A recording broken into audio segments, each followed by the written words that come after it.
Bismillahirrahmanirrahim. Assalamualaikum warahmatullahi wabarakatuh.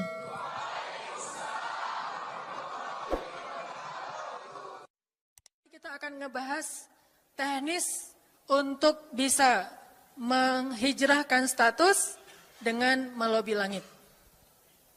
Dengan doa. Kan katanya doa itu bisa mengubah takdir, benar? Benar nggak tuh? Allah yang mengubah takdir dengan doa. Jadi bukan doa mengubah takdir, tapi Allah mengubah takdir dengan doa. Dan takdir itu bisa dirubah-rubah. Suka-suka Allah dong. Orang Allah yang nulis takdir, yamhullahu ma yasha'u wa yuthbit, kata Allah. Allah bisa menghapus apa yang Dia tulis dan bisa menetapkan. Jadi nggak usah pesimis, nggak usah putus asa dulu. Wah, kayaknya memang takdirnya nggak bisa, orang yang jahat kayak saya, yang pernah punya masa lalu yang kelam, nikah dengan akhwat yang hafizoh dari pesantren apa gitu. Kan kayaknya takdirnya nggak wal hafizin, wal hafizat, gimana sih? Wal hafizin, gimana sih ayatnya? Saya jadi lupa. Orang yang soleh, orang yang menjaga diri dengan orang yang menjaga diri, orang yang soleh dengan orang yang soleh. At-thayyibin lit-thayyibat, maaf. At-thayyibin lit-thayyibat. Orang yang baik ketemu orang yang baik. Tapi kan saya mah orangnya udah keburu nggak baik duluan. Sekarang lagi belajar jadi orang baik tapi belum baik-baik amat. Sedangkan dia mah udah terpelihara dari dulu. Kayaknya kita mah nggak sekufu, nggak selevel, beda dunia. Yang satu dunia putih, satu dunia hitam. Ini gimana nih nggak ketemu nih? Takdirnya mungkin kita emang nggak layak untuk dia. Tetapi dengan doa Allah Subhanahu Wa Taala berkuasa untuk mengganti takdir. Makanya malam ini kita akan belajar tentang bagaimana menggunakan jalur langit untuk bisa mendapatkan hajat kita. Baik menikah, dapat kerjaan, punya anak, dan keajaiban-keajaiban lain yang bisa kita dapatkan kalau kita tahu cara menggunakan jalur langit. Sebelum kita masuk materi itu, yuk kita tilawah bareng-bareng ayat yang standar lah tentang doa. Udah pada tahu kan? Silahkan dibuka. Ayat apa? Surat Al-Baqarah ayat 186. Itu standar banget kalau bab doa. Surat Al-Baqarah ayat 186.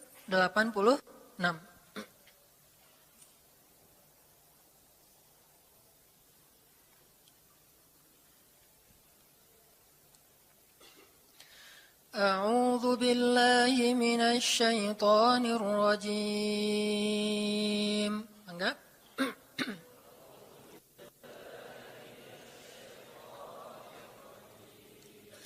Bismillahirrahmanirrahim.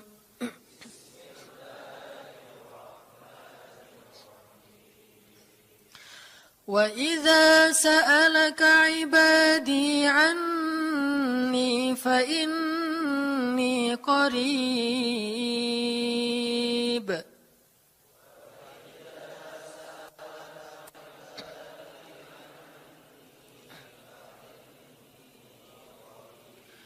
Ujibu da'watad da'i idza da'an.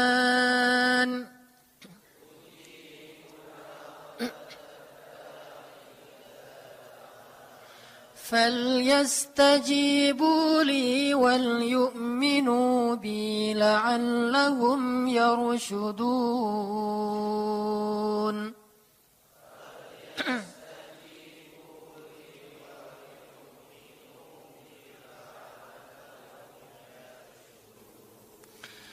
Dan apabila hamba-hambaku bertanya kepadamu tentang aku, maka jawablah bahwasanya aku dekat.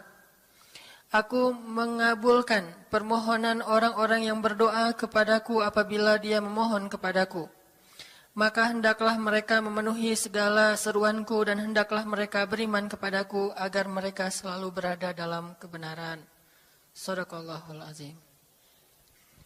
Teman-teman yang dirahmati Allah Subhanahu wa taala, ayat ini adalah ayat kalau kita kasih judul, ayat ini tuh janji Allah kepada orang yang berdoa. Janji Allah kepada orang yang berdoa. Makanya doa itu benar-benar senjata orang mukmin. melebihi senjata apapun yang dimiliki oleh seseorang. Paling dahsyat itu kalau punya doa.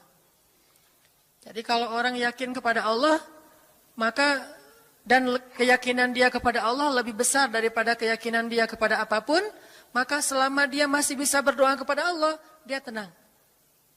Ada masalah dikit, oh ilahi. Ada masalah dikit, ilahi. Ada masalah dikit, Rabbi. Terus saja. Ada masalah sepele apapun, minta ke Allah. Ada masalah apapun, minta ke Allah. Dan kata Nabi, janganlah kalian menjadi lemah dalam berdoa. Karena sesungguhnya tidak akan binasa seseorang selama dia masih berdoa kepada Allah. Itu hadis Nabi dari Aisyah. Janganlah kalian menjadi lemah dalam berdoa. Artinya jadi pundung, jadi putus asa dalam berdoa. Karena tidak akan binasa seseorang selama dia masih berdoa kepada Allah Subhanahu wa Ta'ala. Jadi kalau kita masih terus mengharap dan meminta kepada Allah, kita nggak akan binasa. Kita nggak akan kalah. Kita nggak akan rugi.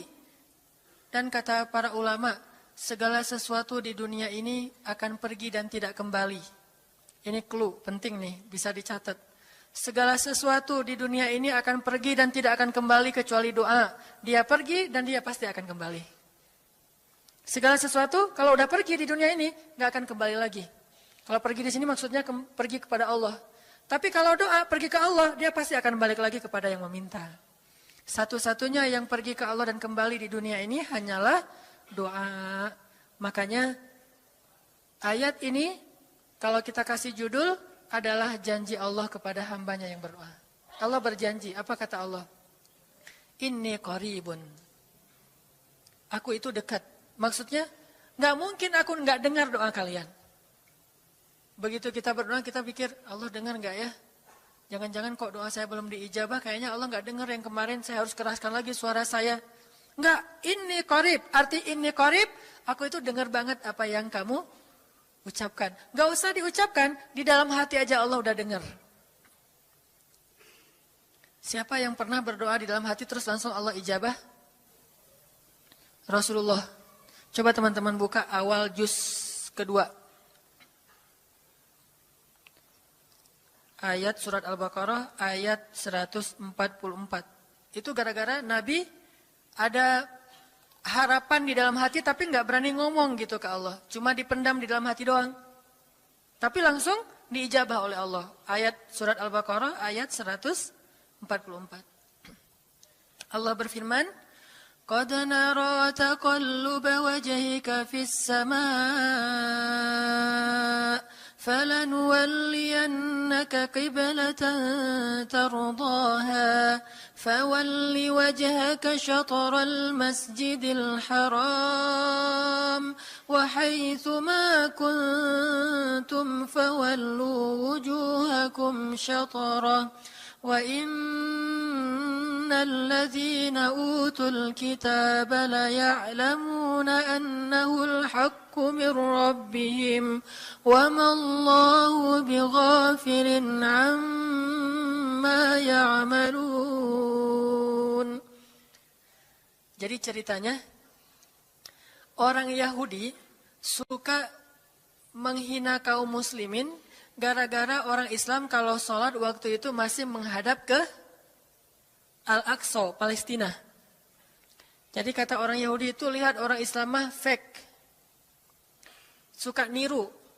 Kita sholat menghadap Al-Aqsa, mereka sholat menghadap Al-Aqsa. Berarti agama mereka itu adalah agama yang meniru agama kita. Nggak original. Sering diperolok-olok. Setiap kaum muslimin sholat dihina sama mereka. Akhirnya Nabi ngerasa sedih. Wah, gimana ya caranya? Sehingga setiap sore Nabi berdiri di suatu bukit, kemudian lihat ke langit. Cuman nggak ngomong, gini aja ke langit. Membatin, bayangin. Pernah nggak teman-teman membatin ke Allah? Ini yang harus kita coba lakukan. Belajar membatin kepada Allah. Itu romantis banget. Jadi duduk sendiri. Allah, ngomong gitu dalam hati. Dan yakinlah ini qarib, Allah tuh dengerin. Jangan pikir saya kayak ngomong sendiri, kayak orang kurang waras. Enggak, Allah itu mendengar. Jadi kita batin aja sama Allah, ngomong dalam hati. Ya Allah, saya tuh lagi gini, ada masalah. Ngomong dalam hati kita. Please Allah, please gitu ya. Nah, Itu kalau kita membatin, inni qaribun wa asirru qaulakum aw ijharu bih innahu alimun bidzatis sudur.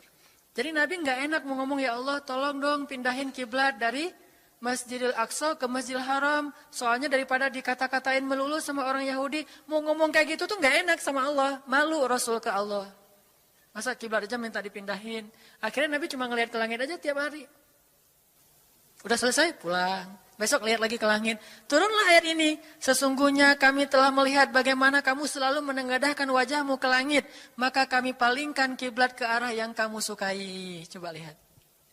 Turun wahyu untuk merespon doa Nabi yang bahkan belum diverbalkan. Belum diucapkan dengan kata-kata, tapi Allah udah ngerespon. Ini kan keajaiban doa nih. Cuman kita seringnya ngerasa udah minta berkali-kali kok nggak dikasih-kasih. Kita belajar sekarang. Rasul nggak usah minta pakai verbal, cuman membatin doang dalam hati, Allah udah ngasih. Pernah nggak teman-teman ngerasa kayak gitu? Ada kepengen sesuatu, tiba-tiba terwujud. Pernah kan? Tapi kepengennya yang baik-baik. Pengen misalnya, aduh saya pengen banget umroh, cuman mau ngomong kayak gitu mah, saya mah orangnya kayaknya nggak mungkin bisa umroh kalau ngandalin harta. Orangnya nggak mampu, kerjanya juga pas-pasan, gimana mau umroh untuk makan aja susah. Tapi pengen banget dalam hati kita. Dan itu rindunya tuh rindu banget. Setiap kali ngelihat video atau tayangan di TV tentang umroh dan haji, menitikkan air mata. Saking kangennya ke Baitullah. Allah tahu itu dalam hati kita. Tiba-tiba ada jalan. Ada aja jalannya. Dan bisa dikasih sedekah, bisa juga hadiah, bisa juga door prize, bisa juga macam-macam. Pokoknya ada jalan aja, tiba-tiba bisa umroh. Dan saya sering banget membawa orang umroh, di antara jamaah itu selalu ada 1 atau 2 orang yang umrohnya itu miracle, keajaiban dari Allah. Ketika saya cari tahu alasannya apa, ternyata emang dia dari dulu pengen banget umroh. Cuman nggak bisa ngandelin hartanya, Allah kasih jalan yang lain. Bukankah Allah itu memampukan yang diundang, bukan mengundang yang mampu? Kan itu yang sering kita dengar kan? Allah tidak mengundang yang mampu, tetapi memampukan yang diundang. Kalau udah Allah undang, pasti mampu. Kalau Allah nggak ngundang, walaupun dia mampu, nggak akan bisa. Jadi Allah bukan mengundang yang mampu, tetapi memampukan yang diundang. Sehingga kita kalau hati kita kayaknya pantas diundang, Allah undang tuh. Begitu juga dalam urusan rezeki. Aduh, saya pengen kerjaan yang kerjaannya itu lebih halal, lebih nyaman, bisa sholat berjamaah tepat waktu, ada waktu juga buat keluarga, bisa juga berdakwah ke teman-teman. Akhirnya membatin kita itu karena kuat banget, Allah wujudkan. Ini artinya Allah qaribun, Allah maha dekat. Sehingga kalau kita pengen doa kita itu powerful, belajar dari as-siqah billah. Tips pertama adalah as-siqah billah.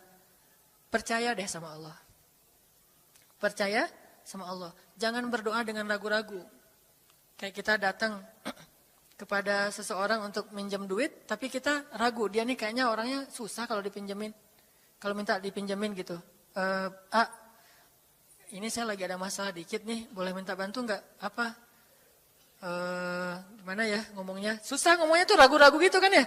Akhirnya kita ngomongnya tuh nggak enak, nggak nyaman, membuat dia juga ngasih ke kita juga ragu-ragu. Akhirnya nggak nyaman tuh hubungan kita sama dia.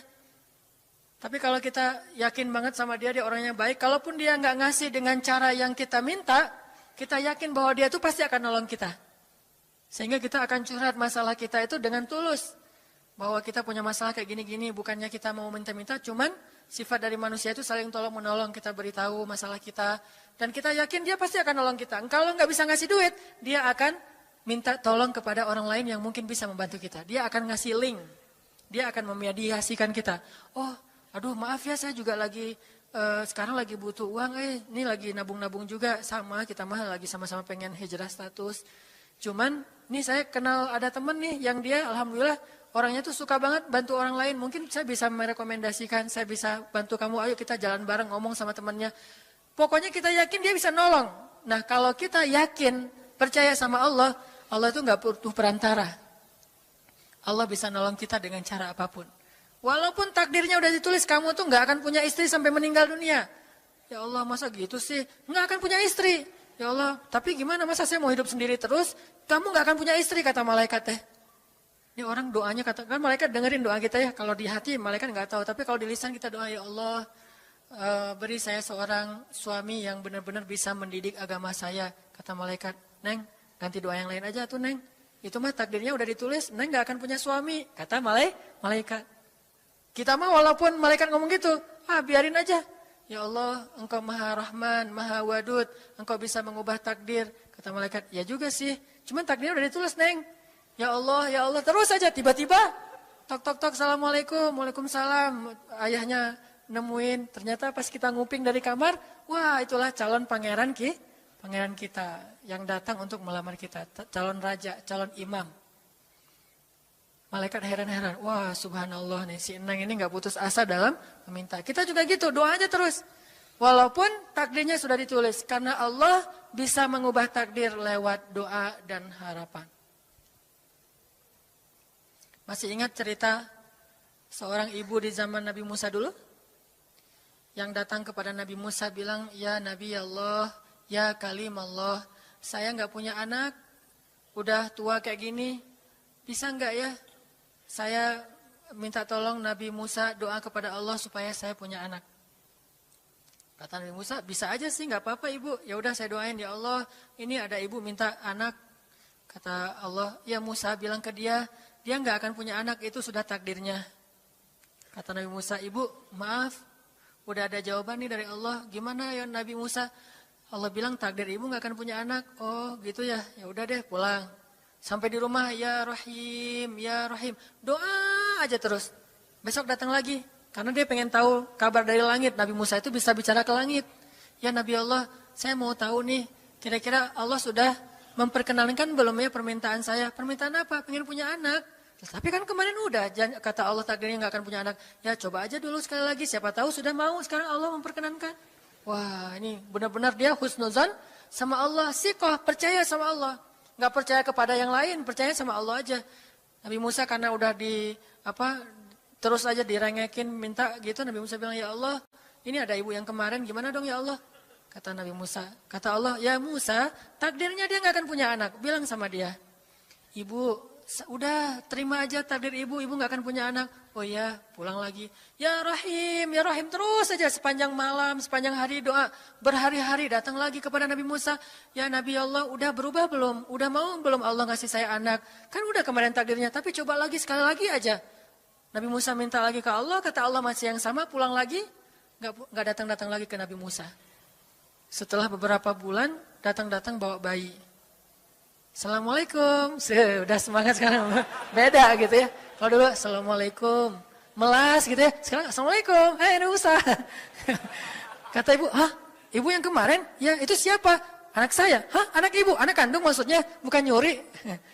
Nggak, anak kandung saya ini Nabi Musa. Wah, Nabi Musa nggak wah sih, subhanallah kalau Nabi Musa. Kalau saya mah wah gitu ya. Kalau Nabi Musa, Masya Allah. Nabi Musa tanya ke Allah, ya Allah, itu ibu yang kemarin katanya takdir nggak akan punya anak, kok bisa punya anak? Ceritanya gimana Allah? Ceritain dong, saya kok nggak update gitu informasinya, kata Nabi Musa. Allah ngasih update.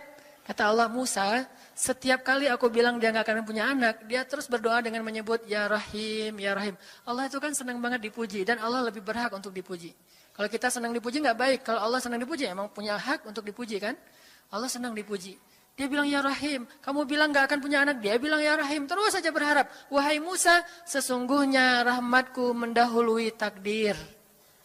Rahmatku mendahului takdir. Akhirnya dengan sifat Rahim, Allah mengubah takdir ibu ini. Walaupun secara ilmiah gak mungkin punya anak karena sudah menopause. Tetapi Allah yang memiliki kekuasaan atas segala sesuatu.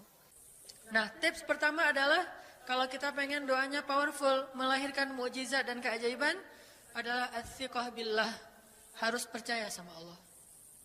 Pertama, percaya bahwa Allah Subhanahu wa taala itu maha kuasa mengubah apapun yang Dia kehendaki. Apa yang Allah ingin, masya Allah kan pasti terjadi.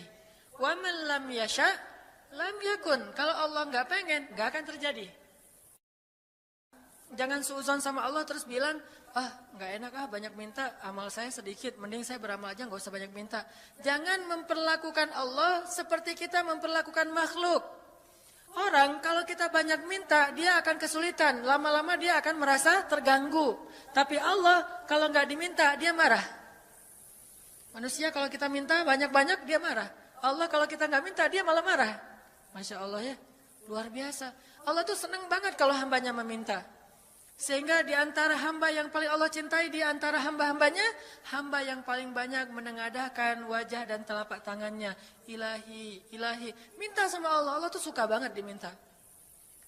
Orang yang suka meminta itu bahasa Arabnya awwahun. Inna Ibrahim la awwahun halim. Ibrahim itu hamba yang awwahun halimun. Awwah, halim. Halim itu artinya menahan amarah. Awwah, da'a. Da'a artinya banyak berdoa.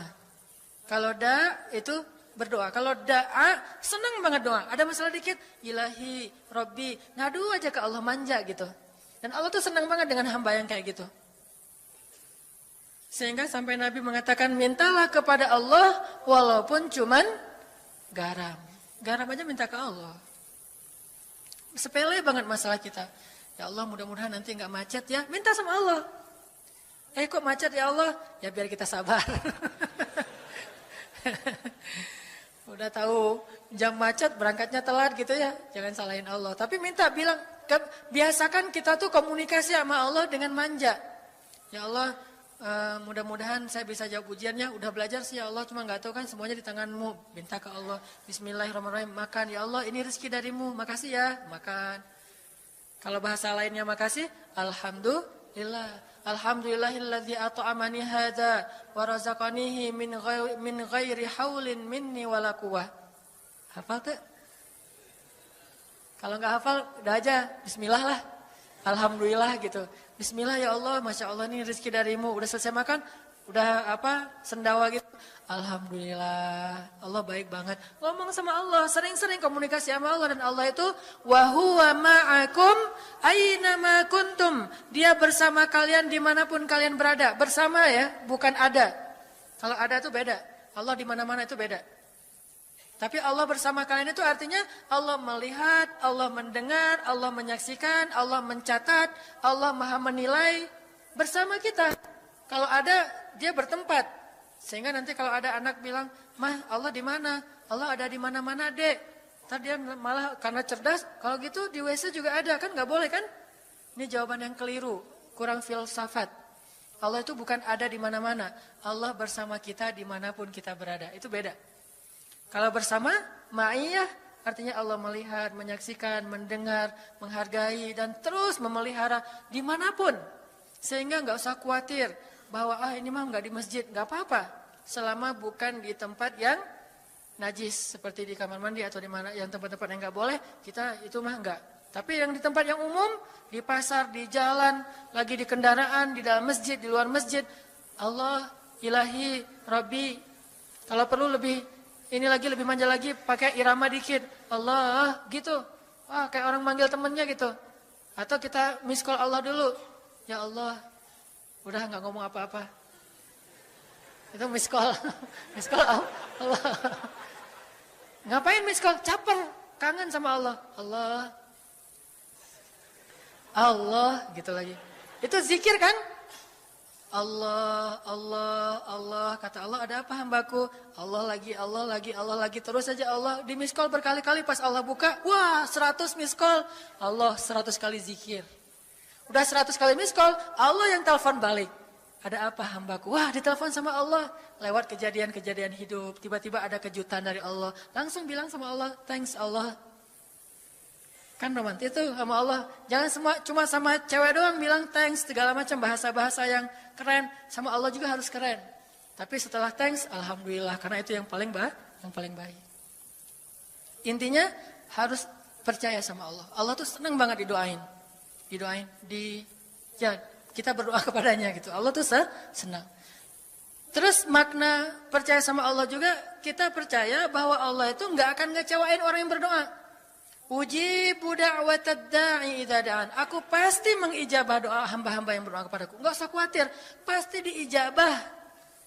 Tapi kok masih belum aja Ustaz? Nah, kita harus belajar apa itu makna diijabah. Jangan-jangan Allah udah mengijabah, kita nggak ngerti. Kayak ada analogi tentang orang yang tenggelam, terus dia meninggal sambil menuduh Allah, Allah kok nggak nolong saya, bukankah aku sudah mengirim pelampung? Jadi pelampung itu cara Allah menolong kita. Kita berharap ditolongnya tiba-tiba selamat aja di pantai. Nggak kayak gitu, Allah punya cara. Sehingga kita harus belajar memahami maksud Allah. Allah maksudnya apa?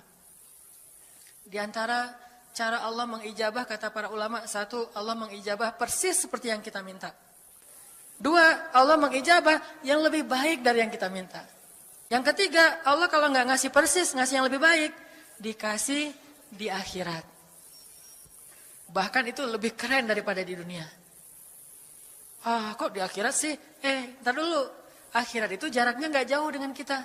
Cuma 60 tahun.